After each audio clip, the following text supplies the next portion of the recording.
오늘 주제는요. 오피스텔 절대 투자하지 마라. 이런 주제로 한번 잡아봤습니다. 자, 오피스텔 하면 수익형 부동산이니까 이거는 사면은 안 된다. 왜냐면 월세 받는 목적으로만 사야지 이 차익을 내기 어렵다. 이런 얘기들 많죠. 자, 그렇다면은 오늘 확실한 제가 팁을 한번 드릴까 합니다. 자, 오피스텔 절대 투자하지 마라. 자, 오피스텔에 대한 일반적인 시각은요. 월세 상품이다. 월세 받는 상품. 이거 맞죠? 월세를 또박또박 받을 수 있느냐 없느냐. 이게 바로 수익형 부동산이니까요. 그런데 그래서 이 시세 차익은 얻기 어렵다라는 얘기예요. 그러니까 시세 차익이 얻기 어렵다고 하니까 오피스텔이 전혀 안 오른다. 이런 얘기는 아니고요. 이런 그 주택이라든지 아파트가 1억이 오르면 오피스텔은 한 1,000만 원 오르는 이런 그러니까 거의 안 오르는 상품으로 우리가 인식을 해왔죠. 그래서 오피스텔은 당연히 이 수익형이기 때문에 이게 당연히 맞는 얘기예요. 이게 일반적으로 오피스텔에 대한 일반적인 사람들의 시각입니다. 이거 당연히 맞는 얘기예요. 틀린 얘기 절대 아니라는 겁니다. 자, 그런데 과연 근데 이게 100% 맞는 말일까라는 겁니다. 여기서부터 이제 반전이 시작되는 거죠. 자, 그러나 부동산도 예외 없는 규칙 없다. There is no rule without exceptions. 이게 예외 없는 규칙 없다라는 영어거든요. 이거 정말 오랜만에 보는 그 영어 같은데요. 예외 없는 규칙 없다. 이게 모든 일에 우리가 예외라는 게 있잖아요. 예외 적용, 예외라는 게 있잖아요. 부동산도 일반적인 이론이 있지만 거기서 항상 예외가 존재한다는 겁니다. 제가 25년 하면서 정말 계속 느끼는 게 뼈저리게 느끼는 게 항상 예외가 있다는 거예요. 예외. 뭐든지 100%라는 건 없다는 거죠. 그렇다면은 보시죠. 오피스텔도 오르는 곳은 반드시 있다는 겁니다. 안 오르는 게 아니고 오르는 데는 있다. 대부분은 안 오르지만 이런 얘기죠. 자, 그래서 이거 보면요. 그렇다면 우리가 오피스텔을 왜 관심을 가지고 주목을 해야 되느냐라는 거죠.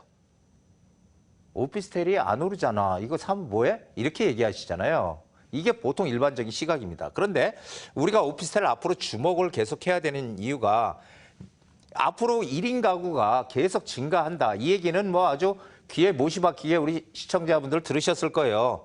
예, 이게 1인 가구 무지하게 늘어난다는 거죠. 그래서 현 2018년 28.5%, 2030년 34.2%, 2045년까지 36.2%.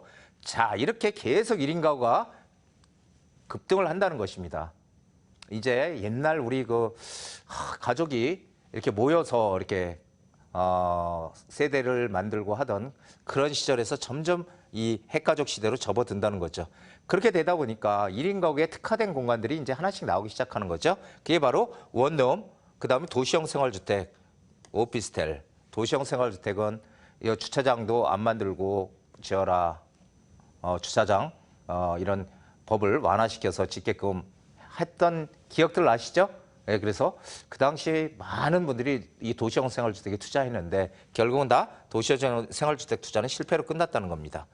자, 그래서 어쨌든 여기에 대한 얘기는 복잡하니까요.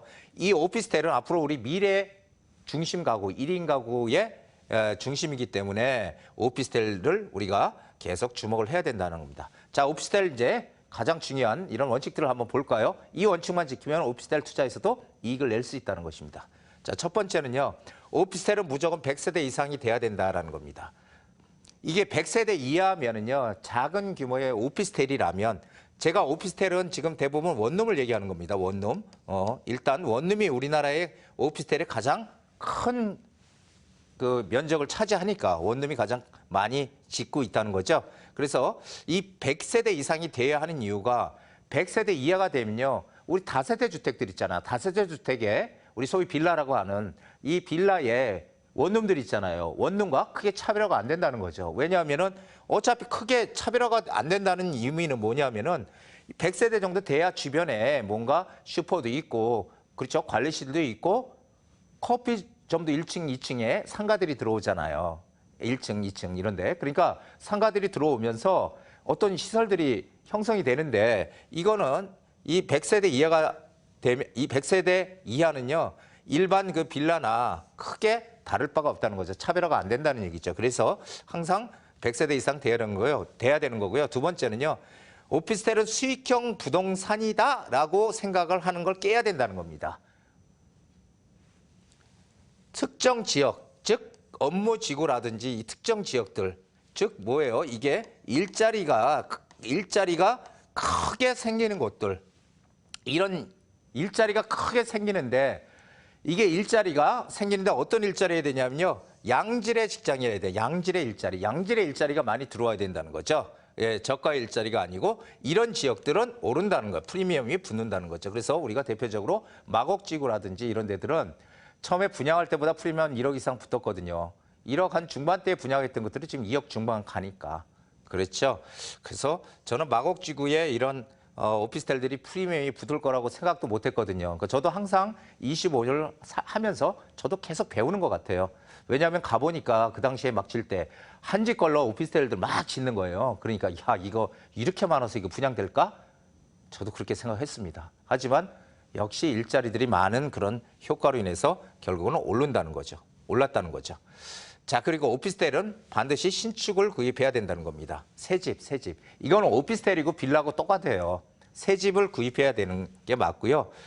왜냐하면 오피스텔은 장치 산업이라고 합니다. 항상 어느 정도 시간이 되면은 자꾸 낡아져요. 왜냐하면 아파트는 집주인들이 대부분 이 가족 단위로 생활하기 때문에 이 노화가 좀 빨리 안 되는데, 오피스텔은 다 세입자들이 대부분 살기 때문에 관리를 잘 안 해서 10년이 넘어가면은 이제 그때부터 슬슬 고쳐달라는 게 나오거든요. 그래서 오피스텔의 이 최고 기간은 10년이다. 이 10년을 넘기면 안 된다는 겁니다. 그래서 오피스텔은 신축을 구입해야 되고 오래되면 아예 팔리지도 않는다라는 거를 말씀드리고 싶습니다. 그리고 이 오피스텔은요, 이 청약통장을 사용하는 무주택자들이나 이런 청약통장을 사용해서 당첨이 돼야 되잖아요. 그래서 내가 이게 통장 집어넣어야 되는데 딴 데 집 사면은 못 써지, 통장 못 써먹지, 이래서 못 쓰는데, 청약통장을 사용할 때 이 오피스텔은요 주택에 포함이 안 돼요. 그래서 이 청약통장을 사용할 수 있다는 장점도 있습니다. 그래서 규제에서 좀 자유로운 상품이다, 이렇게 보시면 되겠고요. 또 하나는 오피스텔에서 지금 가장 많은 분포를 차지하고 있는 게 이 원룸이거든요. 원룸. 그런데 이웃 일본에 가도요, 이 원룸이 아니고 1.5룸이 인기예요. 일본도 1.5룸. 조금 넓은 평형이라는 거죠. 이런 답답한 원룸이 아니라. 근데 우리나라는 대부분이 이 원룸 5평, 6평으로 대부분 원룸을 구성을 하고요. 그리고 극히 일부가 투룸으로 짓거든요. 그래서 이게 항상 1.5룸에 대한 희소 가치라는 게 존재를 한다는 겁니다. 그래서 1.5룸, 물론 투룸도 괜찮아요. 투룸도 괜찮은데 이 원룸이 조금 좀 문제가 있다는 거, 너무 작다는 거죠. 그래서 1.5룸 정도 되는 그런 투룸은 희소 가치를 크게 가지고 있다. 희소 가치라는 건 뭡니까? 어떤 지역에 쫙 오피스텔들 쫙 들어와 있는데 거기가 전부 다 투룸으로만 다 들어왔다. 예를 들어서. 근데 거기에 딱 한 동만 원룸이 있더라. 그럼 그 원룸이 희소 가치가 있는 것이에요. 예, 항상 없으니까 없는 게 희소 가치가 있는 거거든요. 예, 그래서 이것을 잘 봐야 됩니다.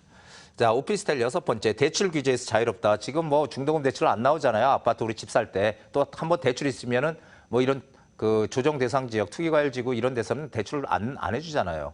그런데 오피스텔에는 대출, 중도금 대출이 가능하다는 겁니다. 이거 왜 그래요? 오피스텔은 두 가지 성격이 있어서 어떨 땐 집으로 보고 어떨 때는 집으로 안 본다는 거죠. 예, 그래서 오피스텔은 중도금 대출이 가능한 그런 장점이 있다. 예, 그리고 지금 오피스텔이 점점, 오피스텔도 그렇고요. 이 다세대 주택이라고 하는 빌라도 마찬가지로 점점 공급이 줄어들고 있다는 겁니다. 이제 앞으로 줄 거다라는 얘기예요. 왜냐하면은 주차장법이 올해 4월 달에 바뀌었습니다. 4월 1일부로 바뀌어서 이제는 그 주차 대수를요, 우리 공감하실 거예요. 주차를 세우려고 하면은 너무 이게 옆에 하고 칸이 좁다 보니까 문 열다가 옆에 차를 탁 치는 경우 있잖아요. 문콕. 그런 현상을 방지하기 위해서 가로를 20cm를 늘렸어요.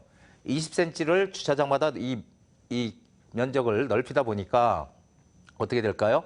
10대 주차 대수를 그 주차 대수를 넣어야 되는데 9대밖에 지금 이제 20cm씩 늘어나게 되면은 못 넣는 현상이 돼요. 10대를 넣어야 되는데 9대. 그러면은 어떻게 돼요? 빌라를 2세대를 못 짓게 되는 경우가 생겨요, 지금. 그렇게 되면 어떻게 될까요? 분양하는 빌라의 분양 가격들이 올라간다는 겁니다. 여러분들 아시겠죠? 앞으로 점점 그렇다고 빌라 분양을 안 할 수는 없잖아요. 그러면 그 못 되는 거 많고 두세 대가 공급이 안 되면은 손실이 크잖아요. 그러면은 천상 분양가는 올라갈 수밖에 없고 그리고 빌라의 공급도 지금처럼 마음대로 될 수밖에 없다. 그래서 이 투자 잡고 강화 이거 상당히 지금 이쪽에 상당히 영향을 많이 미친다. 오피스텔이나 이 빌라 같은 경우에. 그리고 뭐 불연성 자재 사용 등 건축비도 지금 많이 상승하고 있어서 이 공급이 점점 어려워진다. 이것입니다. 제가 말씀드렸던 여러 가지 지금 얘기들이 있죠. 이것만 잘 파악해서 오피스텔을 사게 되면은 거기서 월세도 많이 받을 수 있지만 차익도 나중에 크게 볼 수 있는 그런 투자 상품이 될 수 있다는 겁니다. 그런데 그런 지역들이 많지가 않다는 게 문제죠. 특정 지역들만 가능하다라는 것을 오늘 일단 말씀드리겠습니다. 자, 오늘 명언 이거 상당히 중요한 얘기예요. 태양이 사라졌다고 생각하는 순간 한 줄기 빛이 내게 쫙 비춰졌다라는 것입니다. 야, 이게 미국의 록 뮤지션이 얘기했던 건데 커트 코베인이라고요. 예, 늦었다고 이 생각 이제 다 끝났다라고 생각하는 순간에 한 줄기 빛이 들어왔어요. 다시 한번 기회가 우리한테 올 수 있다는 겁니다. 항상 우리 재테크에 관심을 가지고 내 재산을 불려가려고 하시는 분들은 그 기회를 다시금 또 잡기 위해서는 시간이 많이 필요하거든요. 기회는 옵니다. 오기는 오는데 그 기회가 한번 놓치면은 언제 또 올지 모르잖아요. 그래서 이게 늦었다고 생각하는 순간 또 다른 기회가 우리한테 올 수 있거든요. 그 기회를 잘 잡으시는 현명한 부동산 카페 우리 애청자, 시청자들이 되셨으면 하는 게 제 바람입니다. 자, 오늘 여기까지입니다.